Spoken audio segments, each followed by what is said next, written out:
What's going on, everybody? Listen, first, how's everybody doing? How's everybody doing? I'm back from a whole different state. Not telling you guys where I was, okay? But whole different state.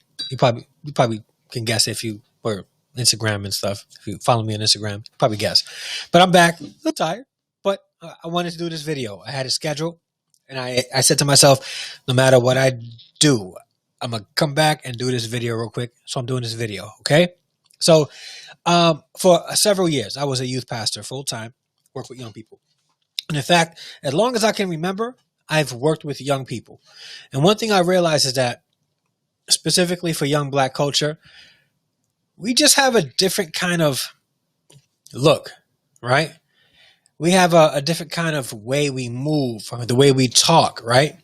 It's just, it is what it is. It's who we are. And I think it's a matter of, I think it's a matter of identity. So when most immigrants come to this nation and they have kids, right?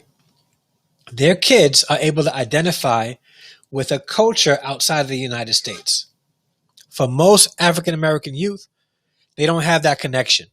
They don't have that connection with where their ancestors came from and what region of the continent of Africa. So let's get this straight. Africa is like the only place where people groups from different countries are grouped all into one.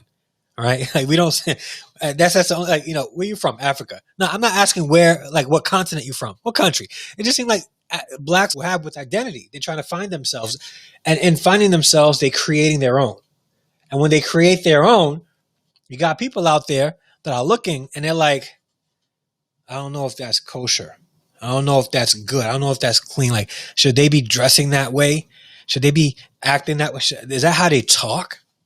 What's with this ebonics? And I remember back in like the 2000s or like the late 90s, people were talking about ebonics and it being an actual subject in school. So listen, it got to the point where young people, young black young kids needed to find themselves. And it's impossible for them to link their lineage from parent to grandparent to great grandparent to great great grandparent to great great grandparent, because a lot of the slave owners, if not all of the slave owners, did not keep good records. So they don't know what region specifically in the continent of West Africa or Africa that they come from. So what are they going to do? They're going to try to identify or create an identity for themselves. But the problem is this: in their efforts to create an identity for themselves, white America is telling them that it's bad and it's ghetto and it's hood and it's wrong. Why? Why are people afraid of a subculture? Because they don't understand it. Like, what is it? What is that? And that just seems to be like a Western mindset. All right. And you know what brought this to light? Have you guys seen that Proctor and Gamble commercial, white in the screen? If you didn't, you're in luck, because I'm about to show it to you guys. And this commercial really exposes the problem in America. It really does. Because black people and the stereotypes and negative stereotypes are exploited, not just, on the news, but in movies, TV shows, all that stuff. And this commercial by Procter and Gamble, shout out to Procter and Gamble. This is not, they did not sponsor this, and this is fair use, okay? So I don't make any money off of this unless, people watch the video and click the ads and all that good stuff, you know what I'm saying? But, because I'm monetized now. But I saw this commercial and I was like, yo, this commercial is amazing. And I think people really need to see this. So I'm going to put a link in the description after the fact. We're going to watch this together. If you guys don't mind, just bear with me. We're going to watch this. All right. You ready? Let's do this.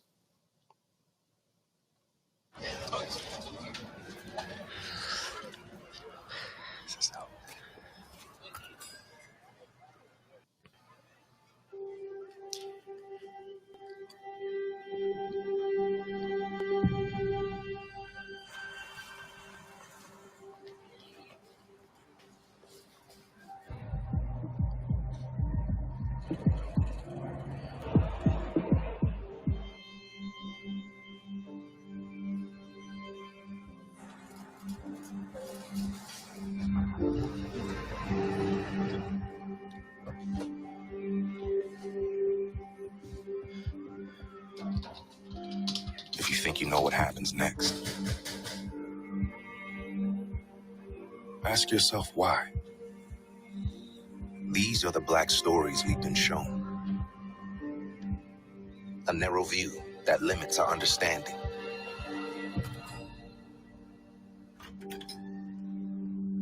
But there's so much more to see.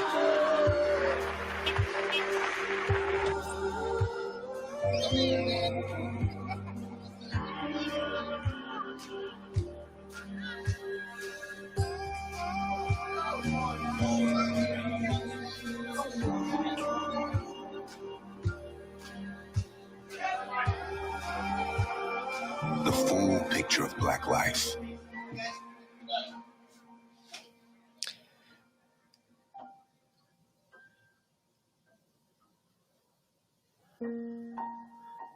Shout out to Proctor and Gamble.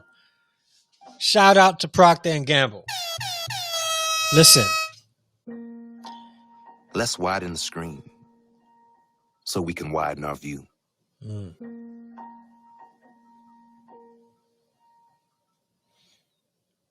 Not that I'm supporting any of their products. I'm just saying this commercial was deep. Because now, like, they got to the point where in that video it says, do you know what's going to happen next? And if you do, why? Why would you assume what's going to happen next? And it's because of what we've been fed about the young black culture. We've been fed a whole lot of fallacy, right? Or the fallacy is in that all black people are this way. And we have a lot of people on the outside looking at young black culture as if it's evil. It's evil. It's bad. The way they look, the way they dress, they've got to be some kind of thug and I wonder where we get that from. Or here's the question, right? And this is a self-reflective question. Do we self-perpetrate that? And at least out there in the media, because when you're around your people, you guys could be doing positive things, right? But do we support the type of entertainment that perpetrates this kind of view that causes others to look at us in this negative light? That's a conversation that many of us don't want to have because what it takes is accountability, and then people don't want to be accountability for their actions or who they support. They want to start saying things like, well, it's the parents' fault, right? Even though the parents try their hardest, but they still got things like music and people like that are influencing their young people. They're fighting against that. So it's a deep conversation, right? But America, white America, actually every other culture in America look at young black kids as that. And if we ask ourselves the honest question, what did you think was going to happen when you saw those things? Did you think that those boys were about to rob the store? Did you think that man, right, in the car and the gold chain was about to do a drug exchange? Did you think that woman who was pregnant was a baby mama and was about to get an Uber to go home? Right? Like, how many of us thought that? How many of us of the skin complexion also thought that? Because we assume that that's normal in black culture. And it's not. It's not normal. In fact, there are thriving black families that are doing amazing present fathers, faithful wives. They're out there. Children who look like they're part of the hip hop culture that are getting straight A's. But the media want to perpetrate the negativity behind it and make you think that all young black kids are like that. All black women who are pregnant with kids are single mamas and baby mamas. All black men with dreads and gold chains and a dope car, they're probably out there selling drugs. Right. And there's a lawyer who passed the ball, who's a lawyer now. I forgot what state, but they expected him to cut his dreads, and he didn't want to cut his dreads because he wanted representation in the courts that looked like a positive representation in the courts that may look like the people that are going there to get sentenced for. Like, it's deep. It's deep. Why is that? All right. Why is that? You know what we need? We need more kids, young people who dress the way they want to dress that are getting straight A's, because it's happening out there. And that's what needs to be put in the limelight. Right. And honestly, sometimes we do see kids, especially young black kids and brown kids that are have been highlighted for getting scholarships to Ivy League schools, but they don't look like the kids that were in this commercial. And there are dozens, hundreds, thousands of kids that look like the young men in this commercial that are getting straight A's, that are getting scholarships to school. But stuff like that's not highlighted. So what happens is you see what's happening in the news, you assume that these kids who are hanging out in the street corner, right, who dress that way, are all thugs. And that's not the case. That's not the case. And we got to either make sure that we're purposeful in bringing to light the positive things and the positive attributes of those young people who dress that way. We have to be purposeful in that and put that on the forefront so that when, they're walking down the street, women aren't so inclined to clutch their purses because they're afraid that they're about to get robbed. Them darn skinny jeans though. We wore loose fitted jeans back in the 80s and the 90s, man. They were tight in the 80s and the 90s. We started wearing baggy jeans and all of a sudden it went back. Celestial Gallery of Vlogs, thank you so much for being here. Oh, Harry, I didn't shout you out. What's up? Andrea, what's going on? First off, shout out to everybody that's in the chat right now. All right. Shout out to everybody that's in the chat. But listen, if you're watching, right, I do want to encourage you, for real. Take a look at that commercial. I'm going to put it in the link after the fact, right? But I think I'm doing well, Celestial. I'm doing well. But I think that we have to be purposeful in highlighting the positive things that's happening in young black culture and not allowing, and I'm going to say it, not allowing musical influencers to create the narrative that people see. Let us take the narrative back. Yeah, we can enjoy the music. All right. We can enjoy the style, but let them know that they're not the mouthpiece or even what necessarily represents our young black kids.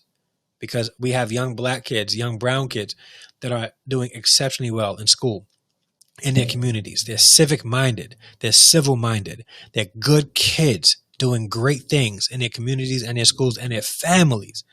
And that's what we need to be purposeful in putting out there and supporting content that's allowing young black people being seen as positive influences in society today and not only perpetrating all the negative. You know what I'm saying? All right. So, and I've been like, I'm the nicest guy around. At least I try to be. And, I walk past a car and I get the occasional door locked, all that stuff. I get followed around in stores and all that. Yeah, it happens. I don't let it bother me, but I know why it happens. It's because their perception of who I am is extremely viewed and through a biased lens, and actually through a lens given them by media. So how do we combat that? We put what's really happening with our young people, all the positive stuff out there, so that now they can say, okay, they're not all like that. And another thing, I'm going to say it, and I'm going to end it here, okay? There's been a really a rise in, Asian hate crimes, right? And you know what I can't stand? That is people of my skin color and my melanated state that seems to be doing most of the crime. Now, if we are out there, right, and talking about hate crimes against blacks, right, we can't be silent when our own people are perpetrating hate against another group of people. So let's not be silent about it. Let's speak out about it. All right? Period. Let's speak out about it. Let's be consistent. It's similar to the media is doing to black men. If we just look around us, black men are being responsible and law-abiding. Come on, bro. Preach that, Robert. Preach it. That's the majority. That's the majority. All right? And even the men that are in jail were law-abiding citizens that were set up, that took pleas because they knew they weren't going to get off. They had lousy representation in court that were probably working with the DA office who got hit off with some. Listen, that's a whole deeper conversation. All right, we can go there, Robert. But I can't go there tonight because I got to go upstairs and me and my wife tonight, just us. So we're hanging out. So, all right. But listen, back to the whole thing about the Asian community. If you are angry about the injustice that our people face, then we have to be equally as angry if our people are the ones perpetrating hate crimes. Okay, and we need to speak out against that and stand up with and for anybody who is on the victim side of receiving hate, no matter who it's coming from. All right, so standing there watching, streaming the hate, taking out our cell phones and not doing anything about it. Let's do something about it. All right, guys, I'm out, man. I'm going to go upstairs and hang out with the wife and probably go to sleep because I'm tired. I drove all day today. Well, most of the day. All right, guys. So I love you all. Thank you guys so much for watching and being with me once again. I feel like I haven't been live in a minute, but my apologies. If you have not done so, hit the like button. If you don't like the video, you can hit the unlike button. I don't mind. As long as I have that engagement, I appreciate it. Leave a comment down below and let me know what you think about the topic about young people, young black people being seen as a threat. Do you agree? Do you disagree? Let me know. And if you have not done so yet, hit the subscribe button and join the Harrison Extended family. Hit the bell notification next to it so it'll let you know when I upload new videos and go live like I did today. All right. And if you are considering supporting the channel and you would like to, hit that join button and join the membership. We have a $2.99 membership and a $4.99 membership. Either one would help, and you'll still be a part of the Harrison Extended family, either by subscribing or joining membership, your family, period. All right, guys. So listen, I'm going to call it a night. Everybody have a good evening. God bless you, or good morning, depending on where in the world you are, because I got people watching all over the world. Thank you so much for being here with me. And until the next live stream or upload, I'm out.